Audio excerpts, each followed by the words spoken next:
dreams are small, and you feel 10 feet tall. That's it, that's all, you're in love. I'm James. And I'm Vanessa Lou. James. Vanessa. Me.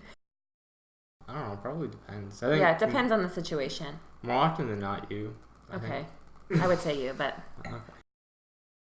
both of us. Both of us, yeah. James. Really? Remember that time Oliver was screaming, crying beside you? Me. Yep. Me. Vanessa. 5 years? 5.5. 5.5? Yeah. Just over a year. Yeah, just over a year. We met through my sister-in-law. I was working in Toronto for the summer. So I was going to school at Western. So I was back. My sister-in-law knew I was back. She went to high school with Vanessa. Vanessa was living in Toronto at the time and working close to where my parents lived. He sort of set us up. James was like fresh meat. He was newly single, ready to mingle. It was amazing. I loved our wedding. So originally we were supposed to get married in May of 2016, and then we pushed it back to October, which was such a good idea because like our decorations came together so nicely. It was kind of cold that day though. It was alright. Yeah, it was like Thanksgiving weekend, which for some reason is always nice. Then we were missing the boutonnieres and like the corsages for the grandparents, remember? I You don't remember. He doesn't remember. So our bridesmaid dresses were light pink. Bought those when we were going to be getting married in May. And then to make it more like fall-like, we had a lot of greenery. And then the bouquets had like dark kind of almost burgundy flowers in it. Kind of make it more fall-y. Oh, it's so nice. I just went along with what you wanted. Yeah. And the only thing that really James decided on was the suits. They wore light pink, burgundy ties. And Grayson had a little burgundy bow tie Yeah, and a it navy was really suit. I was pregnant, and I was due a week after, a week before the wedding in May. I think it was like that week. But then I had a miscarriage when I was like 10 and a half weeks. So we had already decided to push the wedding back. And then I was pregnant at that wedding too. I was like 3.5 months pregnant with Oliver. Did you know? Yeah, I knew at that point, but we were like, okay, well, at least I'll only be like a little bit pregnant, whereas if we were getting in May, I would have been like maybe delivering the baby at the wedding. City boy, country girl. Me wanting to live in the country. Mixed race families. Especially in this area.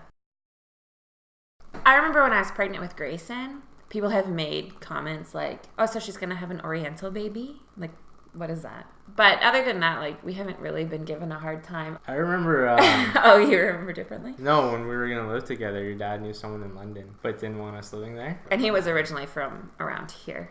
I think it's just, that like small town mentality of people like sometimes making inappropriate jokes that they don't know where to draw the line maybe. Yeah. Of there's like funny things that could be said, but then there's also like offensive things that could be said. My cousin was referring to like, they were talking about women who have good looking husbands. And I was like, well, what about my husband? He's good looking. And they're like, yeah, he's really good looking for an Asian. And I was like...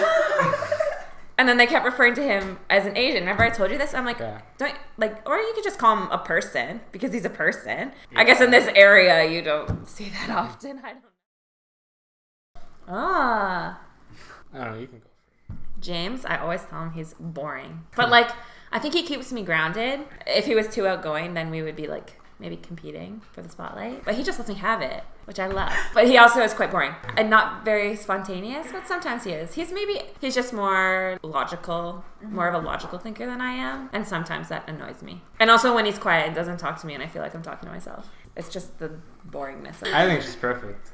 Oh. I was just kidding about what I said before. More spur of the moment, but sometimes I would prefer if we talked about things more. Yeah, we annoy each other over that. Okay, I think you were trying a little hard. Remember? Okay, so one time, when we first started dating, James came out with us one night to drink, and I just assumed that you were kind of spontaneous and outgoing. And so they went to one of our neighbors' houses, and first of all, we stole a milk crate from like a restaurant and put our shoes in it so that we could run away from a taxi. I was young and stupid. It was probably his idea. Then they went to the neighbor's house and stole a hose and a sprinkler. I was not involved in that. Yeah, you were definitely different in the beginning of our relationship. I think there's a difference between spontaneous and drunk. No, you've been the same. Yeah, we have 2 kids. Yeah, 2 kids. So we have Grayson Christopher. He is going to be 4. And Oliver Farron, who was born in April, so he'll be 1. Yeah. Yeah, we knew we wanted kids for sure. But the first one came when we weren't quite ready. It was amazing nonetheless. Yeah, we were still in school when we had Grayson. We didn't really have time for the conversation because we had only been together for like just under a year, kind of early, and we were still in school, so we wouldn't have had that conversation yet. I think like we matured a lot faster, which changed our relationship a lot. Our lifestyle changed. Not going out as often. Priorities were changing. Having kids, like we were really career focused, but now it's kind of like not our main priority to focus on that. Focus. Yeah, because we want to have time for kids. Obviously, like we both still work because like we have to, but if we didn't have to, then we wouldn't. And I think some people really enjoy going to work and like that time away from their kids, but I know especially James would rather just be home. Yeah. Definitely it has.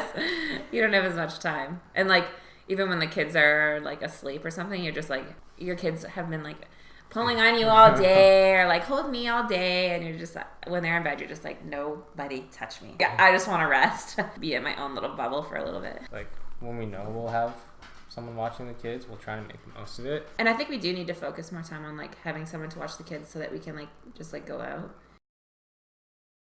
I think we have rubbed off on each other a bit more. Maybe I've rubbed off on you, where the pace has slowed down a bit. For decisions, I think you do take some time to think about certain decisions, at least big decisions, like monthly expenses, trying to plan things out, being mindful of what are the big bills coming up. And because we have a mortgage now, I think we have pretty good conversation, communication when it comes to those things. You haven't changed much. So yeah, we don't really fight. I would say like I get annoyed at him because I talk and then he just responds like I was saying before, and he gets annoyed at me for talking too much when he's probably watching basketball or something, or like making decisions without him on like small things probably. Like we don't really argue that much. But we never yell at each other. Yeah. Like we have like our arguments, but I think the last time we had an argument like that was when Grayson was little. Remember I threw the eggs at you? That was like our last like really big argument, and that was just over like something stupid. And we yelled in front of Grayson. And that was really hard to, like, deal with, that we yelled in front of him. But I think we said things that we felt, like, really guilty about afterwards. And like I said, it was not a big fight at all. Like, it was not the end of our relationship. Although I did throw all of your clothes out of the closet. I love how supportive you are with our decisions, my decisions. If it's being in Toronto to work, you've been super supportive. If it wasn't being in Toronto to work and finding something else that was closer, it doesn't matter what it is. I know she trusts me to make the right decision. I want to say that one first because the one that like comes to my mind anytime is how great of a mom you are. But I didn't want that to define our relationship. There's a million reasons why I love you. Because you let me cut your crazy Asian hair. And you trust me to do that. He doesn't let anyone else cut it unless it costs $8. Obviously, I think you're a great dad. Like, he's so great with the kids. I feel like he's a better parent. I always feel like that, and I feel like I tell you all the time, you're a better parent than me. At the beginning of my career, when I was like, I don't know if this is for me, and he was really supportive, and he helped me figure out, like, where my next step was. Yeah, I think he's just a great person. He lets me do what I want. Within reason. Grayson and Oliver. Yeah. I love them so much. They're the best. That's an easy answer. They just do the funniest stuff. It's like, you don't really realize how much you can love someone. Like, you think that you're in love with, like, your husband or your boyfriend or whatever. But when you have kids, like, it's like a whole new kind of love. And you don't realize that until you have kids. And I always tell James, I'm like, I love our kids more than you. So proud of them. Like, everything they do, it's like, Grayson skates, and he probably spends more time like on his bum than on his feet, but it's like makes you want to cry. It's like, I'm so proud of you for trying so hard. Or even today, he plugged in our Christmas lights by himself. Yeah, even Oliver, like he has 4 teeth now, and we're like, look at you, get teeth. Retired, staying home with the kids. Where we'll actually be, I hope that we're like right now we're setting up to be where we're going to be in 10 years, owning a house. Raising our 2 kids, good jobs. Yeah, and I think we're in the area we want to be in.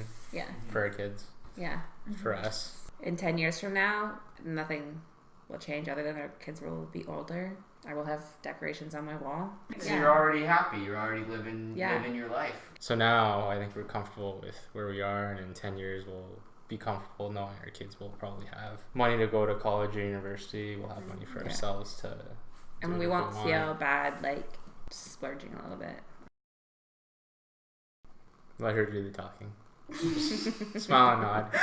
Trust each other to make the right decisions together, and don't doubt your relationship, or if you do, then talk about it and talk through it. And being supportive, even if I wasn't sure, there's a sense of belief that like we have to have in each other and that things will work out. Remember like why you got married. What is love? I don't know. I can't explain what it is. If someone was to say like, how did you know that you love someone? Like, oh, because you just know, but I don't know. I know, but I don't know how to explain it. It's just like, love is like when you just want to vomit because like you have no other way of like expressing those emotions. For me, it's if I think about any time where I'm expecting to go through adversity or a challenge, who do I want next to me? And who do I know will always be there next to me? And I think that's what love is. And I'm like, I just want to vomit. Are small, and you feel 10 feet tall. That's it, that's all, you're in love.